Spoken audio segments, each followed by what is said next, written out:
umumera icyubahiro umwami w'abavuye kure n'amahirwe twari dufite kuko twari dupfuye rubi waratuzuye turi bazima kandi uturikiye n'ubugingo buhoraho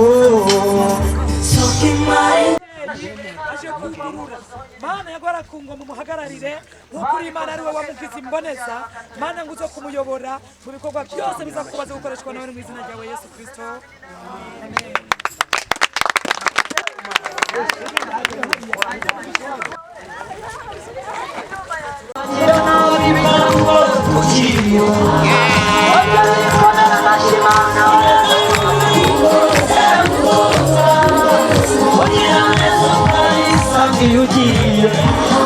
wagira nabi binakuba ku kigo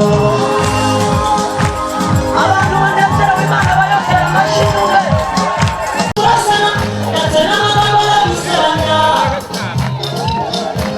ibifite agaciro neza y'umuntu n'ibintu byaramubuza kugira neza ukayisanga iyo ugiye wagira nabi bikakuba ku kigo wongera wikomera amashyi Mana neza y'umuntu n'ibintu byaramubuza kugira neza ukayisanga iyo ugiye wagira nabi bikakuba ku kigo abantu banezerewe Imana bayongera amashimwe ubu igiterane kiratangiye haleluya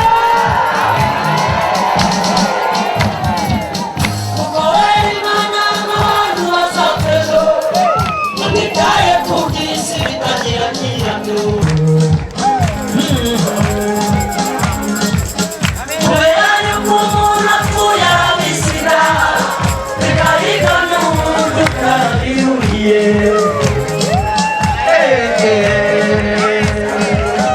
uko ni ukuri kw'ijambo ry'Imana yanjye Imana yagenze amashize amuhemba we kuko rero Imana n'abantu bazapejo utitaye ku by'isi bitagira nyirabyo nyamuneka kubera yuko umuntu apfuye arabisiga bikahiga n'umuntu utarabiruriye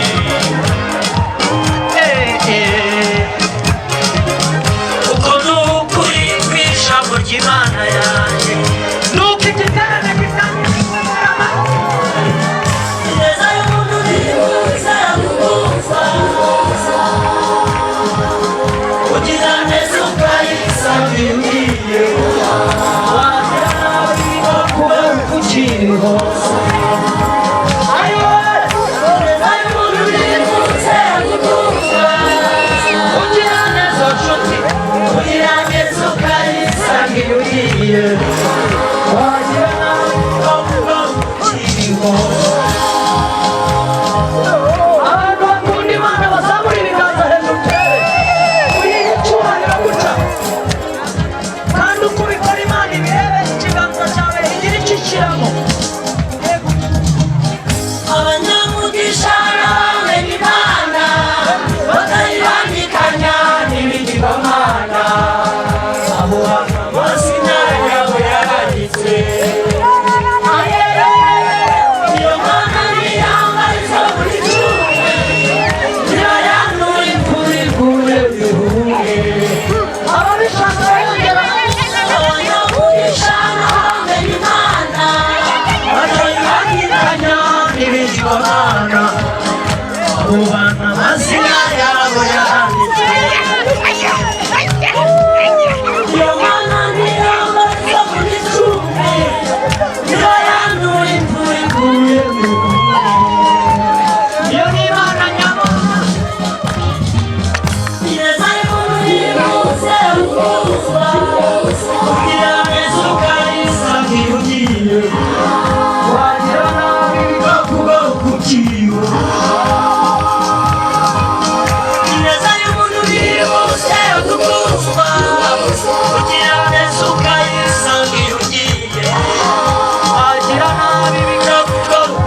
Amashyi menshi ku Mana yacu. Abakunda Imana reka mukoma amashyi menshi. Wanayependa Mungu, makofi mengi sana kwa Mungu wetu. Bwira mugenzi wawe ati n'umurozi arakizwa uno munsi. Mwambie mwenzako Bwira mugenzi wawe ati n'umurozi arakizwa. Mwambie mwenzako ati na Sawuli yarakijijwe. hata Sauli ameokoka. Amashyi menshi kuri iyo Mana yacu. Kwa huyo Mungu wetu. Uno munsi n'umunsi wo gusengera igihugu cyacu. Leo ni siku ya kuombea nchi yetu. Uno munsi no gusengera igihugu cyacu. Leo ni kuombea nchi yetu. Hanyuma dusengerera indongozi zacu z'Uburundi. Igihugu cyacu igihugu nicyaba amahoro nawe uzoba amahoro. Birashika uno munsi ukaba utazi impamvu uri kuri aka gasozi. Yawezekana leo haujue lengo ya nini uko hapa kwa uyu murima. Aka gasozi Uyu murima no mu bihe by'intambara niko bashirako inkoho zikomeye. hata wakati wa uno munsi rero tugiye kugashinga ko abamarayika bagiye gutabara isi leo yose. tunaenda kutoa malaika. Amashyi menshi kuri iyo Mana yacu. Makofi mengi kwa Mungu wetu. Banje kubaramuca. Naanza kuwasalimu. Igihugu nicyaba amahoro nawe uzoba amahoro. Nchi ikiwa amani na wewe utakuwa salama. Igihugu nicyaba amahoro. Nchi ikiwa na amani Mutasamara. bila wewe usizubae, uzoba umumiliyarderi. wewe utakuwa mtu wa pesa, miliarderi. Igihugu cyacu cy'u Burundi, nchi yetu ya Burundi, benshi bavuga ngo ni igihugu ngo gikenye. wengi wanasema ni nchi ya ukosefu. Abo n'abadasenga. Hao ni watu hawaombi. Igihugu cyacu cy'u Burundi, Nchi yetu ya Burundi nico gihugu cya mbere gitunze ku isi mu nkomere ndio Imana nchi ya mashariki. kwanza tajiri. Pigia Mungu makofi kwa dunia yote. Igihugu ufise ibihumbi 5 uja muri resitora ukajya ugahaga. Nchi yenyewe uko na 5,000 na kwa restaurant unakula na unashiba. Ivyo biri mu Burundi honyene. Hayo yako Burundi peke yake tu. Tanzania utafise ibihumbi 30 nabwo uja muri resitora. Tanzania kama una 30 hawezi mu restaurant. Ibihumbi 30 by'amatanzania birimo 70 by'amarundi. Iko emo 17 ya marundi. Mu Buganda utafise ibihumbi 50 nabwo uja muri resitora. Uganda kama una 50,000 hawendi restaurant. Amaganda ibihumbi 50 birimo ibihumbi 100 by'amaganda. Magande 50,000 ni 100,000 ya marundi. Aho rero ntugiye muri za Amerika. Hapo uingia Marekani. Ntugiye muri za Buraya hariya. Hapo uingia za Ulaya hapo. Ntugiye muri za Canada. Uingia Canada Dubai. hapo. Dubai useme. Ugiye muri resitora uri amahera. Ukienda restaurant huko unalipa pesa. Resitora imwe mbi ya nyuma. Restaurant moja mbaya ya mwisho. Uri $20. Unalipa $20. $20. $20 zirimwo amarundi ibihumbi amajana. Ziko emo marundi maraki. Kubera rero kudabona akamaro ga igihugu cyacu cy'u Burundi gafise. Ajili ya kutoona thamani ya nchi yetu ya Burundi nayo. Mugo bamvuga ngo mugiye mu mahanga. Munaanza kusema tunaenda huko Marekani wala nchi. Tuje gusengera igihugu cyacu. Tunakuja kuombea nchi yetu. Kuburyo izosubira kumera nka kera. Ili irudie kama vile ilikuwa zamani. Abarozi. Warozi. Nibo batumye isi yacu itamera. Ndio walisababisha nchi yetu isipate mimea. Abantu batakijwe nibo batuma imyongo no munsi itakimera. Watu hawaokoki ndio wanasababisha tupate tena mimea. Abantu bagendanisha baza kwica abantu. Wengi wanaenda na sumu wanataka kuwa wenzao. Aba nibo batuma isi itamera. Hao ndio wanaleta shida kwa nchi. Kaini amaze kwica mwene wabo Abeli. Kaini aliua ndugu yake Abeli. Imana yavuze ngo iyi si ngo izokumerera umutovu. Mungu alimwambia nchi itakukuya iko vibaya. Nitwamara gusengera igihugu n'indongozi. Tukimaliza kuombea nchi na viongozi. N'umunsi wa mbere tutanguye igikorane cyane. Siku ya kwanza tunaanza mkutano wetu. Hanyuma turaza kuraba bakeneye kuba bamiliyarderi. Alafu tutakia kuona wanani wanataka kuwa wamiliarderi. Barabahenze ngo bakizwa barakena. Wali wadanganya eti walokore wanakuwa wa maskini. Ndemeza neza ko umuntu yakijijwe ni abo mu miliyarderi. Na maanisha vizuri kwa mtu akiokoka na kuwa mtu wa pesa. Turaza kuraba abantu baza gukizwa no munsi. Tutakia kuona watu wataokoka leo. Za kuba imyaka 2 gusa. Tuwapatia miaka 2 tu. Uzo ataragura imodoka zacaza ndonde. Yule atamaliza miaka 2 baada hajapata gari acha mtafute apotre numero 2 Moses. imyaka ingahe? Miaka mingapi? Ibiri yonyene ndakeneye muri iyi komine. Miaka 2 tu nahitaji kwa hii komine. Muze mubone abasenga Imana n'abadasenga ko muje muone wale wanayoomba Mungu na wenye hawaombi Mungu tofauti. Ndabona abanyecyubahiro muri benshi. Naona waheshimiwa mko wengi. Ariko tugomba tubanze duhe icyubahiro Imana. Lakini tunaanza kwanza kuheshimu Mungu. Tubanze twese mu byubahiro byacu. Tuanje sisi sote kwa heshima zetu. Tugiye gusenga Imana. Tunaenda kuomba Mungu. Icyambere turabanza kuyishimira ko yadushikanye ngaha. Ya mara kwanza tutamshukuru Mungu kwa ametufikisha hapa. Namwe mwese tuyishimire. Na nyinyi nyote mumshukuru Mungu. Ni ryambere twuguruye igikorani. Ni mara kwanza tunafungua mkutano. Ama tuce dusengera igihugu. Afu tuombee nchi. Tusengere n'indongozi. Tuombee na viongozi.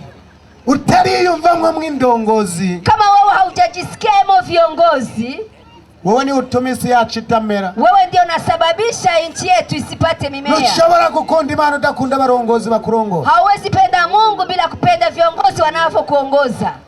Ukivuga nabi nyumba 10. Ungali unasema mbaya nyumba 10. Ukavuga nabi ujejwe umutekano. Unasema mbaya ule mwenye anahusika na usalama.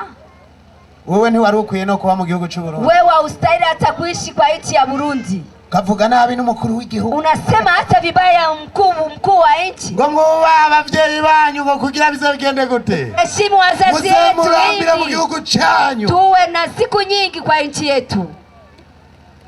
Hajya se Barundi arenganye no gusasa ibitenge. Pale baba wa nchi akipita ni kutandika matapia na pitia tunafurahi.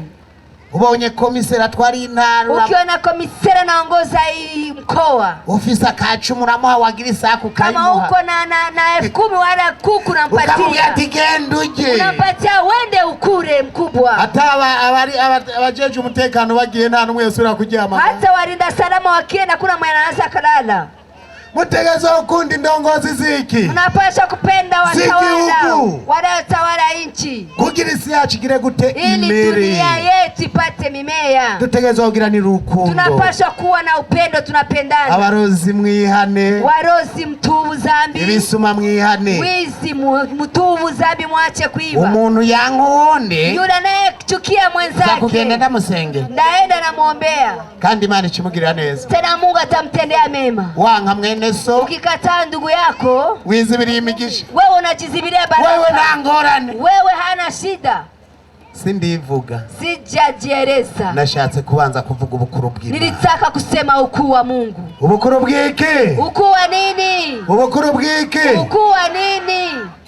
Tugiye gusenga. Tunaenda kuomba. Twese tuvyaguruza. Sisi sote tukishimama. Ngomba aha tubanze tuvuze piano gatonya. Nataka tupige piano kidogo. Imana nayo irakunda kaziki. Mungu naye anapenda muziki wa ndugu. Gera mugenza ati Imana ikunda kaziki. Mwambie mwenzako Mungu anapenda muziki. Imana nayo iraryoherwa. Mungu naye anafurahi. Nicishaka nayo ngo tuyikomera amashi. Ninataka naye tupige makofi. Nikomera amashi kuko Imana ikunda icubahiro. Tupige makofi, Mungu tu anapenda heshima. Wandike iyi tariki. Uandike tarehe hii. Uza kumva ivyo mvuga. Yule atasikia mambo atasema. Nta mwaka ugiye guhera atarabona icubahiro c'Imana gitashe mu mwaka utaisha ayaona heshima ya Mungu inakuja ndani ya nyumba yake. Wanze wenyeganze gatoya.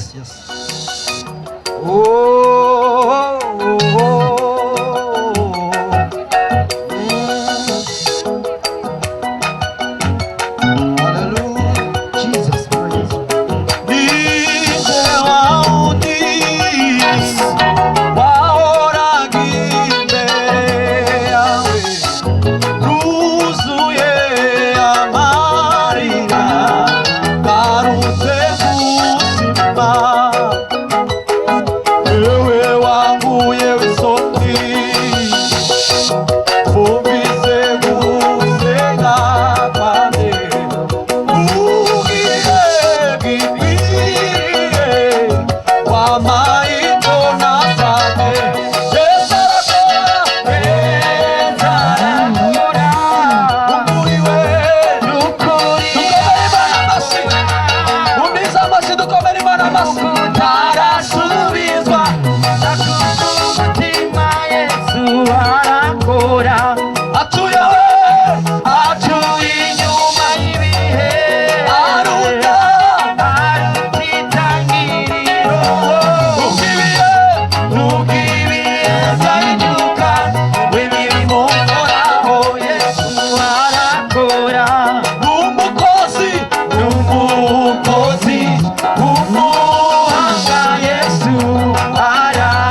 abo kubahwa wa kuheshimiwa, ububahe. tuwaheshimu. Tugiye gusengera igihugu, Tunaenda kuombea nchi, turahamagara tunaita Apostle Ferdinand ashike ngaha musenye. Sinzi ko ndamutegaraze, sijue kama nimba ndakutegaraze kuko bahamumubahe kama vile tumheshimu. N'umukuru w'umutumba habakomeye Na mkubwa wa komisari w'igipolisi nimba ari ngaha, komisa wa kipolisi kama iko hapa fike. turahari nawe arakomeye. Na yeye hapo ni mtu mkubwa. Amashi menshi, Makofi mengi. amashi menshi, Amen. amashi menshi. Makofi mengi. Abapasitori Mapastors munyaruke, muje haraka. abapasitori bariko barazana amashi menshi. Mapasta wako wanakuja, makofi mengi sana. Amen. N'abanyumba kumi, Hata wa nyumba 10 na wewe. n'abanyumba kumi muri komara. Wa nyumba 10 wako wanakuja. Amen. Amen. Manase bamwita amashu, n'umukozi mutunga ibiganza Piga Imana makofi. yose. Tunge mikono. Bwira mugenzi ati ibisigo byabujije umusozi utamererwa ibigiwe Mwambie mwenzako mapepo alikataza isipate maimea.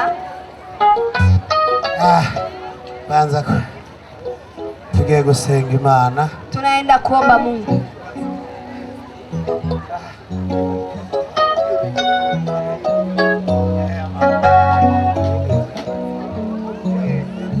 Mukugira Imana twumve tubanza kuba dukundana, Ili Mungu atusikie tunapaswa kupendana kwanza. namwe hariya mu abadatanga ishano muramukanye mugwana mu nda, muramukanye ikimenyetso cy'urukundo, alama ya upendo.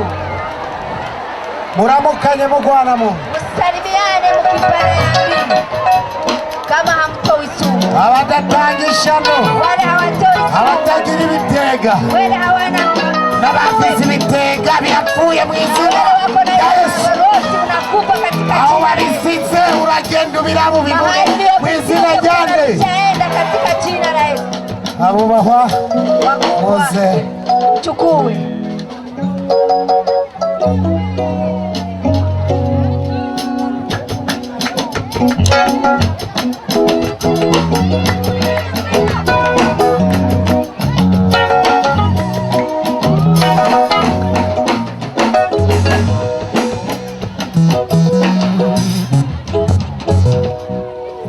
turafata n'ukuboko kumwe, Tunashika na mkono ukundi mmoja, tukwereke Imana. wengine mkono tupandishe juu tumuoneshe Mungu. Databuja, Baba, wewe uhambaye, wewe mheshimiwa, wewe ukomeye, wewe mkuu, ntawe uhwanye nawe. hakuna aliyelingana na wewe. Icyubahiro ni icyawe, Heshima ni ya kwako, icyubahiro ni icyawe Mana. heshima ni yako Mungu. Turaguhamagaye kuri uno musozi, Tunakuita kwa mlima huyu. uwo musozi upfukamye kwa bubahwa bawe, Unapiga magoti kwa abaambasaderi maambassadors. nibo wasize ngaha, Ndio umetia hapa. nibo ukoresha, Ndivyo unatumia. bavuye impande zine z'isi Wametoka mahali pande hizi bashagaje kuri uwo musozi, wanakuja kwa mlima hata huu. yindi ntume Hakuna ingine lengo ariyo lolote. gusengera igihugu. Ya kuombea nchi. Abantu bavuga ngo igihugu Wengi kirakennye, wanasema nchi ni ngo maskini. kwa databuja be abantu bavuga ngo bakirake. Tunakuja None mwami, sasa mfalme. turavuze ati wiyerekane Tunasema ko ujizilishe. dupfukamye ku musozi wawe. Kwa tunapiga magoti kwa mlima wako. Igihugu cy'u Burundi gitemba amata n'ubuki.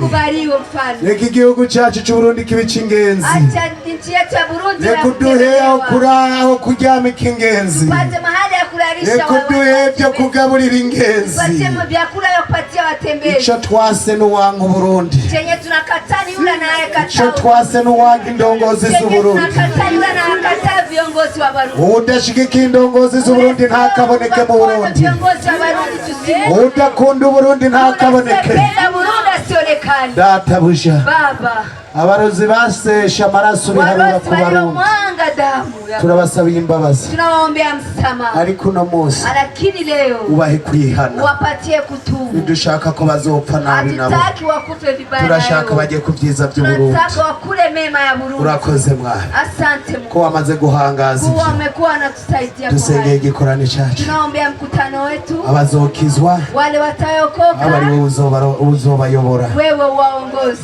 abadatabuje abagwayi wale wagonjwa uno munsi ugenda ubakijije leo waende wanapona. abahora bavuga ngo barakenya Kubaliwe mfalme, reka igihugu cyacu cy'uburundi kibe cy'ingenzi acha nchi yetu ya Burundi reka uduhe aho kuraho kuryamika ingenzi pate mahali ya kulalisha reka uduhe byo kugaburira ingenzi patie vyakula vya kupatia watembezi. icyo twase n'uwanga uburundi Chenye tunakatani yule anayekataa, icyo twase n'uwanga indongozi chenye z'uburundi tunakatani yule anayekataa viongozi wa Burundi. udashigikiye indongozi z'uburundi ntakaboneke mu burundi Viongozi wa Burundi tusiwe udakunda uburundi ntakaboneke Tunapenda Burundi asionekane. databuja Baba, abarozi basesha amaraso biharura warozi ku barundi waliomwanga damu ya turabasabiye imbabazi tunawaombea msamaha, ariko uno munsi lakini leo ubahe kwihana wapatie kutubu. nidushaka ko bazopfa nabi nabo Hatutaki wakufe vibaya turashaka leo, bajye ku byiza by'uburundi tunataka wakule mema ya Burundi. urakoze mwana Asante Mungu ko wamaze guhangaza kuwa amekuwa anatusaidia. dusengeye igikorane cyacu Tunaombea mkutano wetu, abazokizwa wale watayokoka abari wowe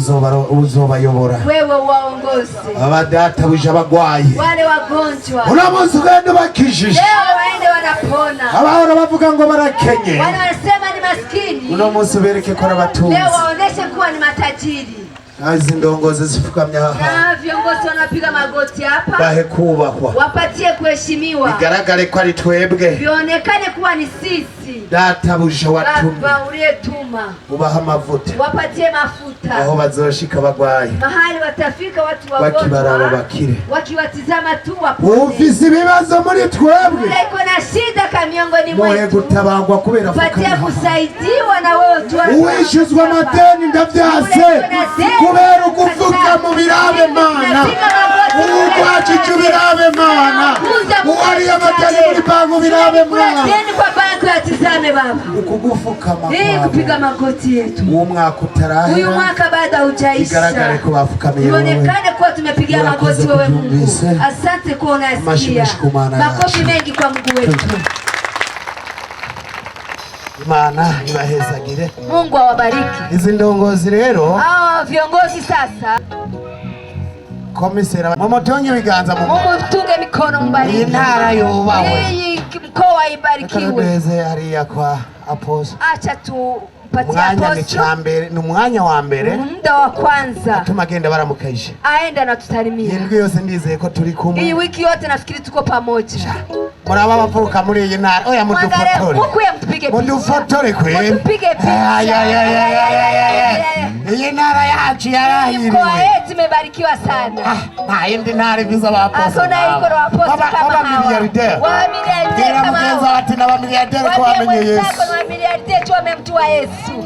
wareka baramutse abantu biwe Amen. muyi mikrofone aca ahereza nabo bose batume bavuga ati yambo muga bagende bavuze ibindi turakurikiza mu nyuma siko none Haleluya! amen Duga gato cyane gusa kugira ngo tuzamuke nabo sabireba bivuze ngo abakwanka bose ngo Imana izo gushira hejuru babireba sivyo none reka rero abakunda umwami Yesu Kristo muduze ibiganza ndababone kuri uyu musozi wa Gitongo kugira ngo tuzamurire umwami cyubahiro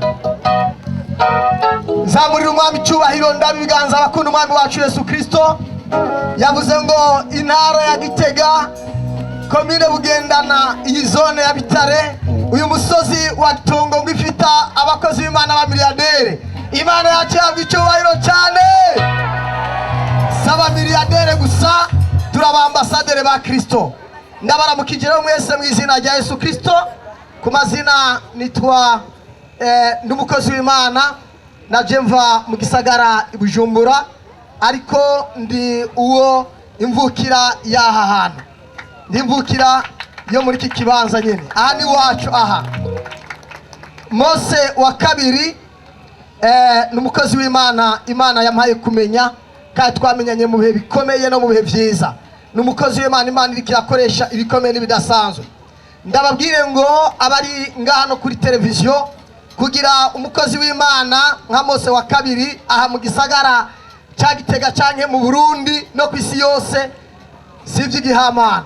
Nagoma ndabwiye ngo Uburundi turahiriwe. Amen. Mbonye hari abarozi benshi, abarozi n'abadakoma amashi. Narivuze ngo kugira umubahwa nka Mose wa kabiri ushobora kuba utari bwamumenye, waba wumvise yavukiye ngaha, ariko nagomba ndakubwire atandukanye na wa wundi waruzi, kuko icyo Imana yamusizemo nicyo uyu munsi kigiye gusobanukira kuri uyu musozi. Haleluya. Nagomba ndababwire amajambo atatu gusa. Mose wa kabiri ni wizera Imana yiwe, urava muri iki kibanza ibibazo wazanye atakiba dufita, Imana yabisimbuje inyishu. Icya kabiri, indwara zose ufise ziragenda. Icya gatatu, ubukene n'intambara ibyo ntibikivugwaho Mose wa kabiri abaye. Sugushikuza namubonye Imana imukoresha ibitangaza, ibimuga bimuguruka, impumyi zihumuka, ibiragi bivuga, yatura amajambo yo kwizera, abakene bakaba batunzi. Ibyo twarabibonye. Nagoma ndakubwire ngo ntubu muhombe, ntusamare, ube magabo. Uno musozi urawubona ko igitangaza kidasanzwe. Ku mazina ni mwene so, ni Ferdinando Bankuwiha. Mukunda kumva bavuga ngo ku mateleviziyo n'ahandi mukunda kunkurikirana ngo Dr. Ferdinando Bankuwiha. Sanzwe ndi umukozi w'Imana mu gisagara Bujumbura mbere no kwisi yose. Ndongoye ishengero ryo kwihana no kwezwa ngo habe ikanguro mwisi. Twagendanye n'abakozi b'Imana batandukanye, reka ngende ndabavuze. Turi kumwe n'abahungu banje bo mu mubiri kandi nabimwemu. Turi kumwe n'umusore hariya yitwa Odiro na Da Silva, sinzi aho bari, muduzi ibiganza. Amen. Turi kumwe n'umwigeme hariya n'umukobwa adasanzwe, n'umuinterprete wacu mu rurimi rw'icyongereza, nawe duzi ibiganza hariya. Imana ibaha umugisha. Turi kumwe rero n'umukozi w'Imana, umumisionari aserukira amashengero yacu hanze y'igihugu, mu Burayi no muri Europe no muri Amerika. Bamwita Mvuyekure Rafaeli. Twagendanye na komiseri, kumbure abo sinda bavuga barivuga. Imana yacu ibaha umugisha. Nongere nabakengurukire nyakubahwa Mose wa kabiri, mwumve ngo ndanezerewe, nzobana namwe Imana ibishoboje, kandi ndazi ko biciye muri mwebwe uyu munsi ndakira igitangaza. Ntabwo rova mu gisagara Bujumbura ngo nduge atakintu ndamuziko. Nuko ndamuzi ko Imana, ndamuzi mu Imana, kandi ndamuzi ko amavuta y'ibitangaza yo gutegeka abarozi bakihana. Wa murozi uri muri iki kibanza ushaka uburaza n'ivyo bakiri kare, kuko nutabizana birahira muhira yamaze kugenda. Imana mwije ibo umugisha. Mose, respect you, we love you, and we celebrate you. Amen. Abakunda Imana mu mutunge, wanapenda Mungu mtunge mkono. Abarozi mwihangane, warozi mvumilie kidogo. Uburozi ni mwabuta, burozi mkutupa mukaba abamiliyardere. Kwa miliarderi. Uwo mugabo ndamukunda, huyu baba nampenda sana. Shumva ko ava muri iyi ntara, nikisikia kuwa natoka kwa hii mkoa, nahora mbona n'ubushonje agendiwe, kwa naona mwenyeko na njaa naenda kwake, yari hamu bitaragendiwe, alikosa kulipa hospitali anaenda kwake. Nikasikia mtu jina yake Dr. Ferdinand. Nagiye kumenya ndavuga ati nilienda kufahamu, nikasema mtu anatenda mema, atava mu ntara ya Gitega ni amwenye hatoka kwa hii mkoa wa Gitega ni kimugendane mu meri Imana mashabano abantu muva mu ntara ya Gitega ngira mugeza ati bafise umutima mwiza kandi n'abamiliyardere. Wewe utaramu mu miliyardere ugiye kubibona mu izina, unaenda kubiona katika jina la Yesu. Mungu akubariki sana. Yesu ndabaramukije mu izina rya Yesu. Amen. Amen. Abarozi amen. baracyariho rero bwa bundi abarozi. Imana ishimwe. Jewe rero simvuga byinshi, ndashimiye nyakubahwa yateguye iki gikorane kugira kibere kuri uno mutumba. Jewe rero muri make ni jewe mpagarariye uno mutumba wa Gitongo. Amashimeshi. Ego nagomba mvuge rero kuba turi ngaha sigihamana. Imana ishimwe cyane. Turahari kubera umutekano uriho, kandi turahari kubera amahoro ari mu gihugu, turahari kubera abasenzi. Haleluya. Nagomba rero nshishemo aka kantu rero unyakubahwa amaze akanya twereka komiseri ahagarariye umutekano. Twese umutekano turawuhagarariye. Nagomba rero by'ukuri ndabipfurize kugubwa neza kuri uno mutumba. Abawuraye ko bose n'abawuje ko bose base bagende bawuronkeye ku mugisha. Hanyuma Imana ibampera umugisha. Murakoze.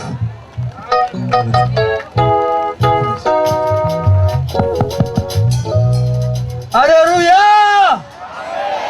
Haleluya shaka ry'Imana. Bo naje ndaryohewe kuba mpagaze muri kibanza. Nkihashika nabonye ubuntu bw'Imana. None sinagomba kubarandia novuga byinshi. Ukuntu nabonye umukozi w'Imana aho ngaha asangiye amavuta n'umukozi w'Imana Ferdinand. Nakanatsinda barakuranye n'abagenzi. Ejo nanje nitwa Colonel de Police Nina Hazwerik, nkaba ndanguriye ibikorwa mu gihugu cyose. Nacenga ndi mu by'akazi mbona hari gikorane nkuko nakiriye Yesu, nkaba nabonye ibyiza biri muri we. Nase kubandanya nacenga ngo nifatanye namwe kugira ngo dusangire ibi byiza. Nibaza yuko tuzobana turi kumwe n'ejo. Murakoze. Amashimeshi. Makofi mengi. Abatavuze bazovuga ejo. Imana igire gute? Mtasema kesho. Mungu awabariki. Baje mu byicaro. Mwende mu mafasi mkae. Banyakubahwa. Waheshimiwa. Abo kubahwa ngo bagigire gute? Watu waheshimiwa waheshimu. Aba ndizeye ko indwi yose izohera turi kumwe. Wenye wanajua tamareza ya wiki wote tuko pamoja. Imana ibahezagire. Mungu awabariki. Theogene aze ngaha. Theogene afike hapa. Tugiye kuvuga ijambo rito. Tunaenda kuongea muda kitambo. Mu gitabo ni rito, mu kitabo ni lifupi, umutima wawe liza kuba rinini, lakini mu moyo wako litakuwa likubwa. Bwira mugenza watiri uwo mugoroba, mwambie mwenzako hii jioni uhamagagwe n'Imana, uitwe na Mungu kugirire neza, ili akutendee mema. kugirire gute? Ili akutendee nini? Muvuze buke buke, munasema pole pole, kubera mwamaze gucurika ibintu, kuwa murisha fanya vitu mkabigeuza. Nagiye ahantu bariko bahamba umuntu, nimeenda fasi wako wanazika mtu, bavuga ngo Imana yamuhamagara, wakasema Mungu amemuita. Abantu barabesha, watu wanasema ongo. Naje kukubwira, nimekuja kukwambia, abapfa bose nibahamagagwa n'Imana, wale wote wanakufa hawawiti wa Mungu. Atabapfa bose nibahamagagwa n'iki? Wenye wote wanakufa hawaitwi na Mungu. Uhamagagwa n'Imana, yule anaitwa na Mungu, ni wewe uhamagagwa ugikomeye, ni wewe unaitwa ngwari hai, kugira ukorera Imana, ili utumikie Mungu.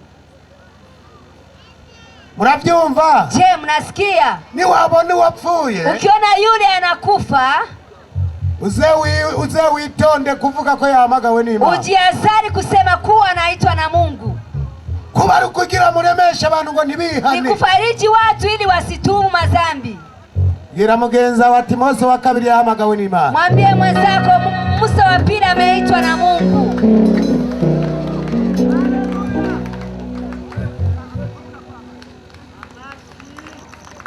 Akagasozi, huyu mlima, abanzi ni benshi, wenye wanamjua ni wengi, abanzi ni benshi, wenye wanamjua ni wengi, abahora banyumva ku maradiyo ni benshi, walikuwa wanamsikia kwa redio ni wengi, abavuga ngo ni wa muhungu wa Ndegea ni benshi, wakisema ni ule mwanaume wa Ndegea ni wengi. Kwa Ndegea bali babizi kwa ata mashuri menshi twize. Huko kwa Ndegea walikuwa wanajua wana masomo mengi walisoma. Wali bazi ko twaza kwiba ibigori ya walikuwa wanajua naenda kuiba mihindi huko kwa mashamba. Wazi ko tuza kwiba imisigati ya basimbi bazi. Miwa huko kwa gira mugenza ati Imana mwambie mwenzako Mungu. Imana ntabwira aba mashuri. Mungu atizame masomo. Imana ntabwira aba mashuri. Mungu atizame masomo uliyosoma. Ni wemera uno munsi. Ukikubali leo. Ukumva ijwi ry'Imana. Sikia sauti ya Mungu. Na kizokubuza utatabagwa. Hakuna chenye kitakataza wewe usisaidiwe. Tugiye gusoma ijambo. Tunaenda kusoma neno. Hari ijambo ry'uwo munsi. Biko neno la leo. Imana yambwiye ati je sijyo nkeneye kuvuga. Mungu ananiambia hiyo sitaki leo uiseme. Ati sivyo nkeneye ubwira abantu. Sio nataka uambie watu. Nari nateguye ijambo. Alikuwa ameandaa neno lijanye no gusengera igihugu n'indongozi. Ya kuambatana kuombea nchi na viongozi. Imana irambariye ngeze ngaho. Mungu anamwambia anafika hapa. Ati none ko indongozi wazisengeye. Sasa mbona viongozi umewaombea? Igihugu wagisengeye. Nchi umeiombea. Kandi vyose navyemeye. Tena mambo yote nimeyakubali. Atari kuno munsi. Lakini leo nyeneye abantu baza gukizwa. Nataka watu wakuje kuokoka. Itanguriro 3. Mwanzo sura ya 3. Umurongo umwe w'icenda. Mstari mmoja tu wa 9. N'uw'icumi. Na wa 10. Hama tuce tuzinga Biblia zacu. Hapo tunafunga mabible zetu. Ahishakiye Imana ahishakiye izikora imirimo. Yesu ashimwe. Turasoma mu gitabo cy'Itanguriro igice cya 3 ku murongo w'10 haravuga ngo aramwishura ati numvise ijwi ryawe mwitongo ndatinya kuko ndi gusa. Warabaye Mana warabaye cyane warahabaye Mana warahabaye cyane. Wikubite utango nijengeye gufasha isi mu izina rya Yesu. Sema mimi naenda kusaidia. Yone ukabyizera bigiye kukubera uko. Ukayamini yanakuwa hivyo. Ugiye guhakaza abazungu. Wewe ndio unapatia kazi wazungu. Abazungu bagiye gukora iwawe mu izina rya Yesu. Ugiye gutunga amadolari mu izina rya Yesu. Niwemerera Imana. Ukimkubalia Mungu. Umuntu wese atarakira umwami atarakira Yesu. Umwami n'umukiza. Kama mfalme na mwokozi wa maisha yake. Umuntu atarabatizwa mu mazi menshi. Huyo mtu atabatizwa kwa maji mengi. Uwo niwe ngomba manze senge. Huyo ndiye nataka kuje nimwombee. Nanje ntarabatizwa mu mazi menshi. Na mimi bado sijabatizwa maji mengi. Amateka yanje. Historia yangu. Twahora tugenda hajya dusunika abantu batwaye uburobe. Tulikuwa tunaenda kwetu tunasukuma watu wanaenda na rowe. Turiko turasokora. Tuko tunaenda tunawaiba marowe. Bacha twihereza ishamba twirutse. Tunafika tunakimbia mapori tunakimbia. Imana ntiyabaye. Hapo Mungu samekuwa. Una munsi ngendera mu mamodoka ya mamiliyoni amajana. Leo natembea kwa gari ya mamilioni. Umuntu naora niba uburobe ngaho. Yule mwenye alikuwa naiba rowe hapo barabara. Ni wizeli Imana na uno muzira kukubali Mungu leo atakutendea mema. Ya mbiriza nakubarire. Sikiliza nikwambie. Imana niraba ngo karabaye. Mungu atizame eti mambo yanitaka. Abataye inomero zabagiye kukurondera mu nzira. Tuma namba zako wanaenda kutafuta katika jina la Yesu. Wewe ni wihana. Wewe tubu tu. Yene umuntu atarabatizwa mu mazi menshi. Nataka mtu bado hajabatizwa kwa maji mengi. Anyaruke. Akuje haraka. Anyaruke umuntu atarabatizwa mu mazi menshi. Mtu hajabatizwa kwa maji mengi. Umuntu avuga ati nanje ngomba mbe umukozi w'Imana. Mtu anataka mimi nataka niwe mtumishi wa Mungu. Umuntu umwe mtu mmoja atarabatizwa mu mazi menshi hajabatizwa kwa maji mengi agomba yivumburira umugisha anataka jitafutie baraka avuga ati no munsi ndayibanye n'ivyisi aseme leo naachana na mambo ya dunia kakaboregwe bya bindi ndahagaritse ngomba nemerere Yesu nataka nimkubalie Yesu aranangaza Yesu unyaruke. Aranangaza umuntu mubise umuntu agomba yihana. Mubise muto nataka kuja kutuma. Abari bamuzi banyaba aranangaza kubaha inzira. Wapatie Imana.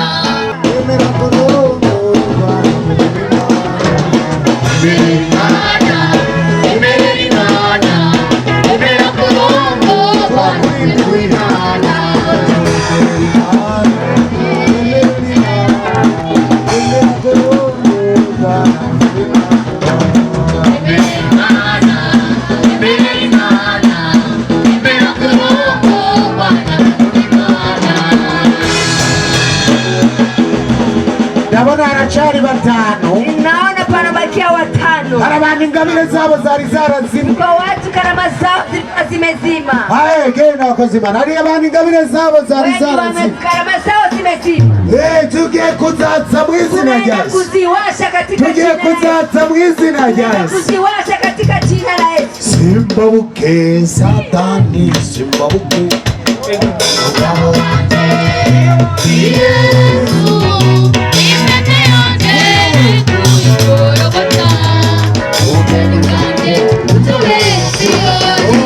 Ramosi murabona umuriro w'Imana. Ramosi murabona umuriro w'Imana. Ibitangaza birakoreka. Umuriro w'Imana uramanuka.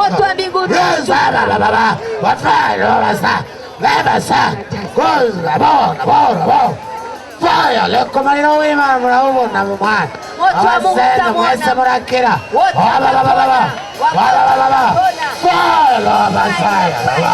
Yesu hagarara neza.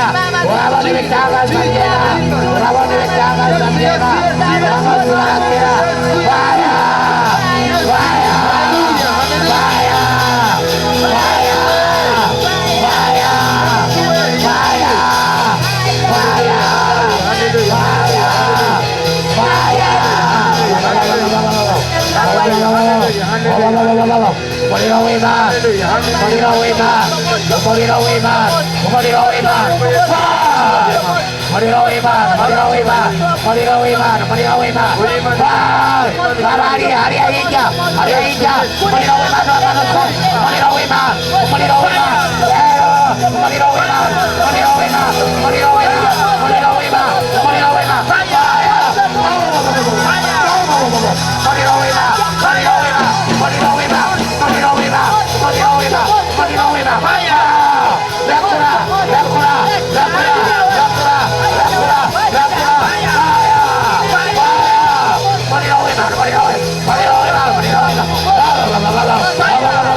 tugiye gusenga Imana. Tunaenda kuomba Mungu. Nta kintu cyatuzanye atari ibitangaza.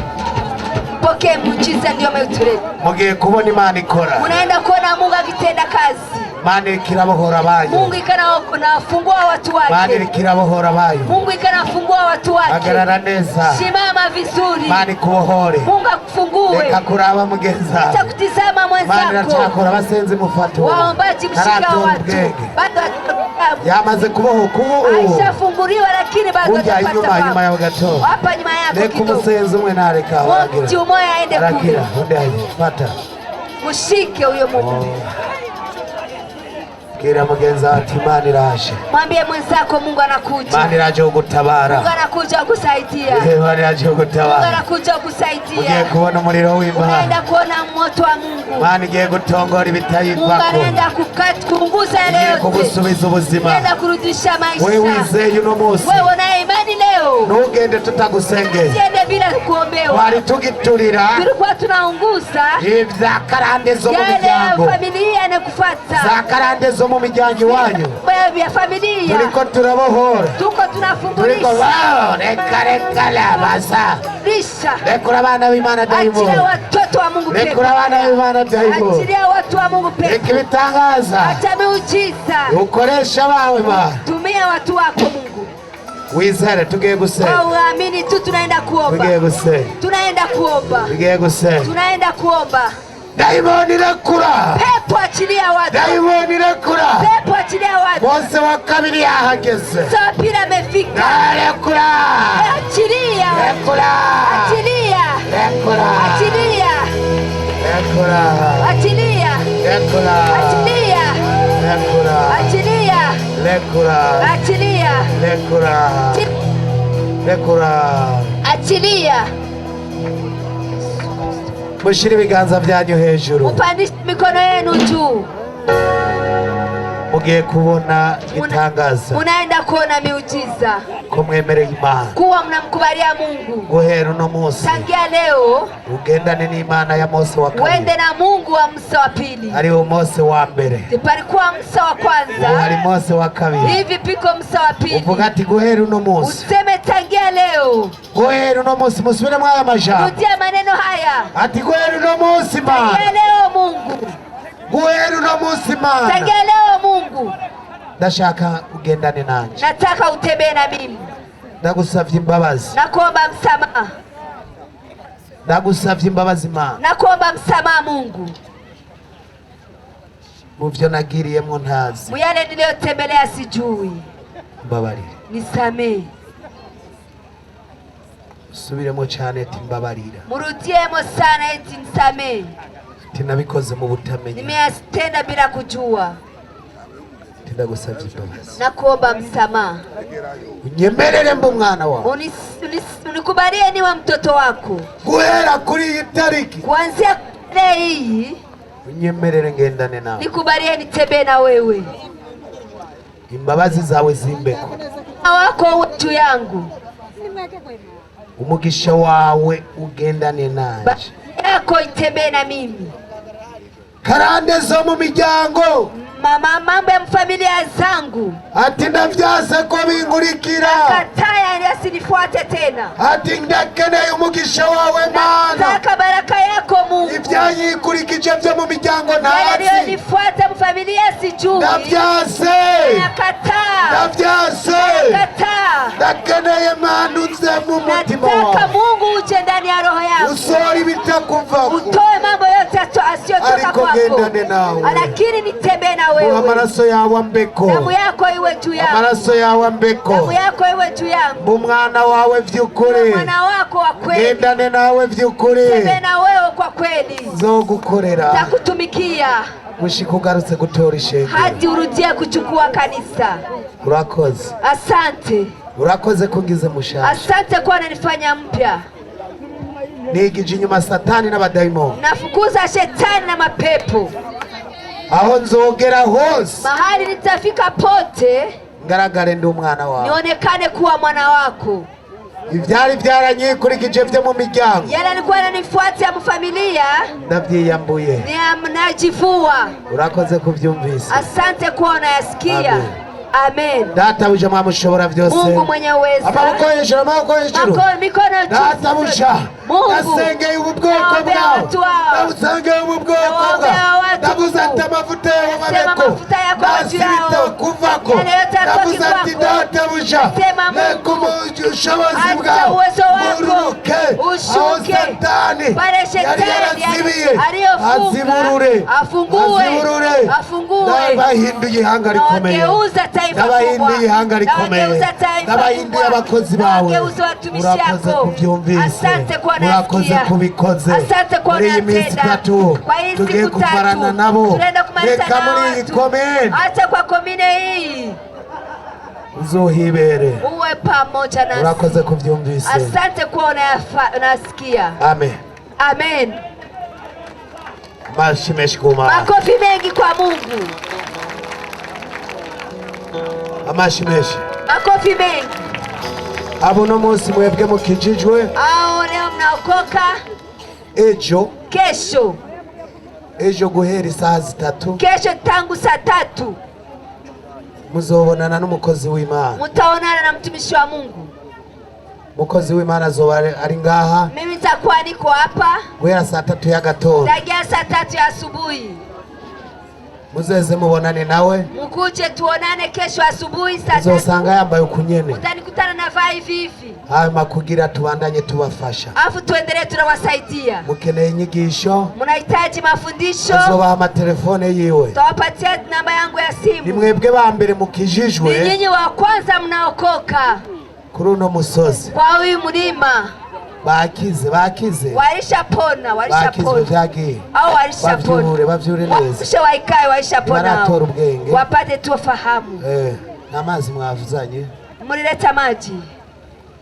Sawa. Bamaze gutabagwa baba. Au walishasaidiwa watu hawa. Gwera rero saa 3. Kesho saa 3. Mimi. Muramubona? Naniona. Kumwe n'uwo. Tutakuwa pamoja na huyu. Abo bazoba bicaye muze hajya babafashe. Mutakuja tuwasaidie. Bazoba bari muri rya hema. Tutakuwa kwa hema ile. Muze guhera saa 3. Muje kesho saa 3. Yesu nashimwe. Bwana Yesu asifiwe. Ngiye sinabwo nogenda. Siwezi enda. No musi turagumana. Leo tutabakia pamoja. Kesho tuzoba turi. Na kesho tutakuwa pamoja.